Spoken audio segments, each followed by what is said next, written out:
안녕하세요, 여러분. 역사 이야기꾼 아톰쌤입니다. 오늘도 우리 친구 세율이와 함께 신나는 역사 여행을 떠나볼까 합니다. 세율아, 안녕? 안녕하세요, 아톰쌤. 오늘은 어떤 역사 이야기를 들려주실 건가요? 정말 궁금해요. 오늘은 우리 한반도의 역사에서 아주 중요한 시기인 삼국시대와 그 통일 과정에 대해 이야기해볼까 해. 특히 고구려, 백제, 신라 세 나라가 어떻게 생겨나고 발전했는지, 그리고 어떻게 하나로 통일되었는지에 대한 이야기야. 와, 삼국시대요? 제가 역사책에서 봤는데 고구려, 백제, 신라가 한반도에서 서로 경쟁하던 시기라고 배웠어요. 그런데 아톰쌤, 그 세 나라는 언제 어떻게 세워진 거예요? 좋은 질문이야. 삼국 중 가장 먼저 국가의 모습을 갖춘 나라는 고구려란다. 기원전 37년에 주몽이 세웠다고 전해지고 있지. 그 다음으로는 백제가 기원전 18년에 온조가 세웠고, 신라는 기원전 57년에 박역거세가 세웠다고 알려져 있어.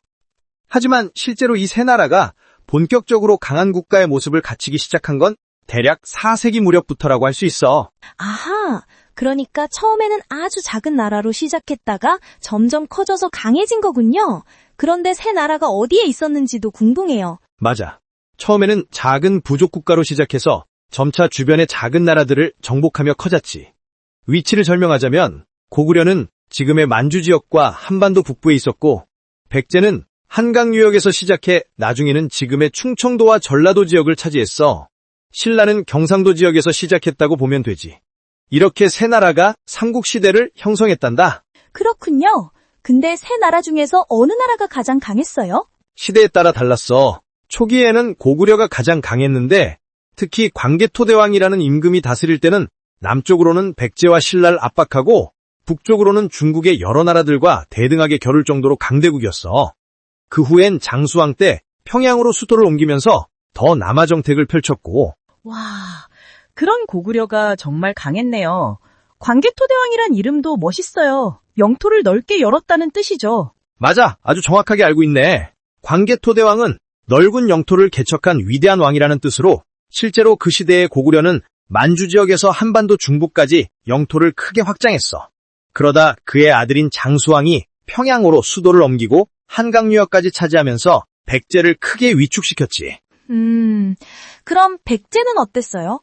백제도 강한 나라였나요? 물론이지. 백제도 근초고왕 시대에는 매우 강성했어.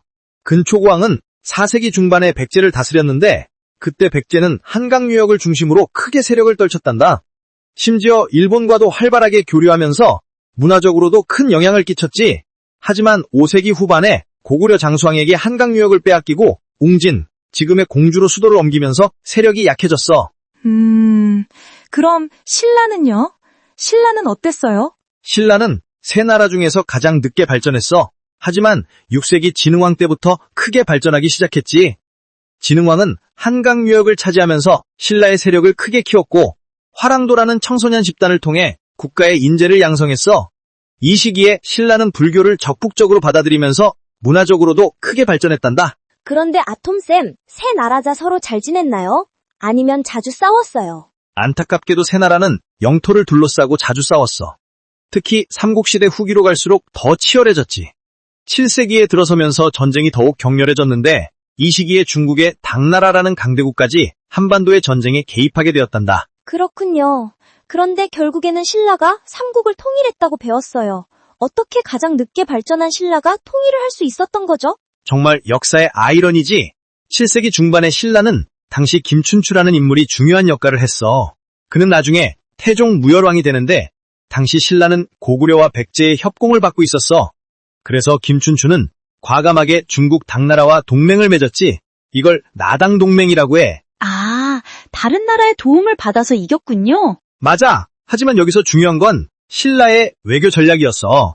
김춘추는 직접 당나라에 가서 협력을 요청했고, 그의 사위인 김유신은 뛰어난 장군으로서 군사력을 강화했지. 그래서 660년 신라와 당나라 연합군은 백제를 공격해 멸망시켰어. 그럼 백제가 먼저 망했군요. 백제 사람들은 어땠어요? 포기했나요? 아니, 백제 사람들은 쉽게 항복하지 않았어. 백제가 멸망한 후에도 백제 부흥운동이 일어났지. 특히 흑치상지라는 인물을 중심으로 많은 백제인들이 저항했고, 일본에서도 지원군이 와서 도왔어. 하지만 결국 663년에 백강, 지금의 금강 입구에서 벌어진 백강 전투에서 신라와 당나라 연합군에게 패배하면서 백제 부흥운동은 실패했단다. 그럼 고구려는요? 고구려도 신라한테 망했어요? 고구려는 백제가 망한 후에 668년에 멸망했어.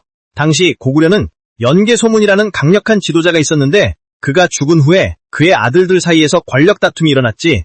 이런 내분을 틈아 신라와 당나라 연합군이 고구려를 공격해 결국 멸망시켰지. 그럼 이제 신라와 당나라가 한반도를 나눠 가졌겠네요? 바로 그 점이 중요해. 당나라는 처음에 신라와 함께 백제와 고구려를 정복한 후 한반도 전체를 자신들의 영토로 만들려고 했어. 백제 지역에는 웅진도독부, 고구려 지역에는 안동도우부를 설치하려고 했지. 하지만 신라는 이런 당나라의 야욕을 알아차리고 곧바로 당나라와 싸우기 시작했단다. 아, 그럼 신라가 당나라와도 싸운 거군요. 그렇지. 이 전쟁을 나당전쟁이라고 해. 신라는 문무왕 시기에 여러 전투에서 당나라군을 물리쳤는데 특히 매소성 전투와 기벌포 전투에서 큰 승리를 거뒀지. 결국 676년 당나라는 한반도에서 철수하게 되었고 이로써 신라는 백제와 고구려 영토 대부분을 차지하게 되면서 삼국통일을 완성했단다. 와, 정말 대단하네요. 그런데 아톰쌤, 그럼 신라의 삼국 통일이 완벽한 통일이었나요? 좋은 질문이야. 사실 신라의 삼국통일은 완전한 통일이라고 보기는 어려워. 왜냐하면 고구려의 옛 영토 중 대부분, 특히 만주 지역은 신라가 차지하지 못했거든. 당나라가 철수한 후 고구려의 옛 장수였던 대조영이 만주 지역에서 발해라는 나라를 세웠어. 그래서 신라가 한반도 남부를 통일한 이후의 시기를 남북국 시대라고 부르기도 한단다. 아, 그래서 발해라는 나라도 있었군요. 역사는 정말 복잡하네요. 맞아. 역사는 복잡하면서도 흥미로운 이야기의 연속이야. 하지만 그래도 신라의 삼국통일은 한반도 역사에서 매우 중요한 의미를 가져. 왜냐하면 신라가 당나라라는 강대국에 맞서 한반도의 자주성을 지켜냈기 때문이야. 그리고 이 통일로 인해 통일신라 시대의 화려한 문화가 꽃피울 수 있었다는 거지. 아톰쌤, 그럼 삼국 통일이 우리에게 어떤 의미가 있는지 정리해 주실 수 있으세요? 물론이지. 신라의 삼국통일은 여러 가지 의미가 있어. 첫째, 한반도의 단일 국가가 탄생했다는 점. 둘째, 외세의 침략에 맞서 한반도의 자주성을 지켜냈다는 점. 셋째, 통일로 인해 불국사나 석굴암 같은 문화적 걸작품들이 만들어질 수 있었다는 점이지. 하지만 동시에 통일 과정에서 고구려와 백제의 많은 사람들이 희생되었고 만주 지역까지 통합하지 못했다는 한계도 있었단다. 저는 오늘 이야기를 들으면서 우리 역사에서 통일이 얼마나 중요한지 깨달았어요. 그리고 한 나라가 성장하고 쇠퇴하는 과정도 자연스러운 흐름이라는 걸 알게 되었어요. 정말 훌륭한 깨달음이야, 세유라. 자, 오늘 우리가 배운 내용을 정리해볼까? 삼국시대의 고구려, 백제, 신라는 처음에는 작은 나라로 시작했지만 점차 성장했고 서로 치열하게 경쟁했어.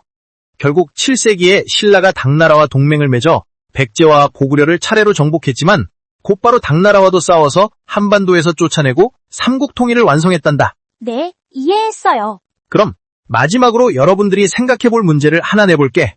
만약 신라가 당나라와 동맹을 맺지 않았다면 한반도의 역사는 어떻게 달라졌을까요? 그리고 또 하나, 고구려, 백제, 신라 중 어느 나라가 가장 뛰어난 점이 무엇이었을지, 그리고 각 나라의 문화적 특징은 어떤 것이 있었는지 찾아보면 더 재밌는 역사 탐험이 될 거야. 우와, 정말 생각해볼 만한 질문이네요. 저도 집에 가서 더 찾아볼게요. 여러분도 세율이처럼 역사에 대한 궁금증을 가지고 더 많이 탐구해보면 좋겠어요. 오늘도 함께 해주셔서 고맙습니다. 다음 시간에는 더 흥미로운 역사 이야기로 찾아올게요. 안녕! 안녕히 계세요, 여러분. 다음에 또 만나요.